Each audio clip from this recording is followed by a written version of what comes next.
After being trapped in a trunk just like this one, she was able to escape her kidnapper by pulling this latch, allowing her to open the trunk from the inside. There is still some storm damage from last year's hurricanes, but contractors are working hard to fill the gaps. Here at the Atlanta Science Fair, kids are learning about nature and conservation through very hands-on activities. You could probably find information from any of these books in a simple Google search, but not everyone has access to that kind of technology. That's where public libraries come in. Meat and dairy products are staples in so many people's diets, but if you do want to make the switch, it's good to know your options. Proper first aid training can make a big difference in a life or death situation.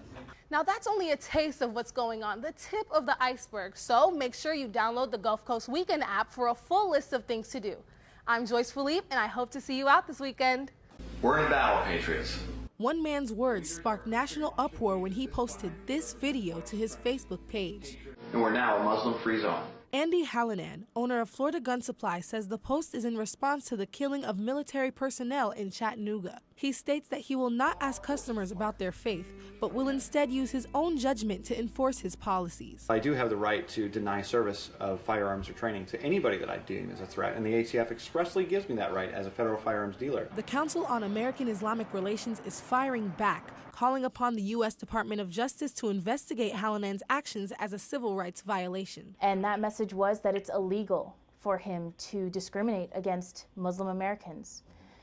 The law is clear. Federal law is clear. You know, public accommodations should be open to everyone. Hassan Shibli, Chief Executive Director of CARE's Florida chapter, encourages dialogue and conversation to bring the community together. Don't be someone who's willing to write off an entire population of people. Don't let fear and prejudice drive you against your fellow American and your fellow neighbor. Come and get to know those who you don't understand. Despite the controversy that the video has stirred, the gun shop owner states that he plans to stand strong in his beliefs and his efforts to keep the community safe. With News Channel 8, I'm Joyce Philippe. This is the fire that took down the Vigareri cigar factory, one of Tampa's historic landmarks. This is all that remains. Firefighters rushed to the scene, taking about 2 hours to keep the flames under control. The fire tore through all 3 floors of the factory before it finally collapsed the following morning. Many in the community were saddened by the loss.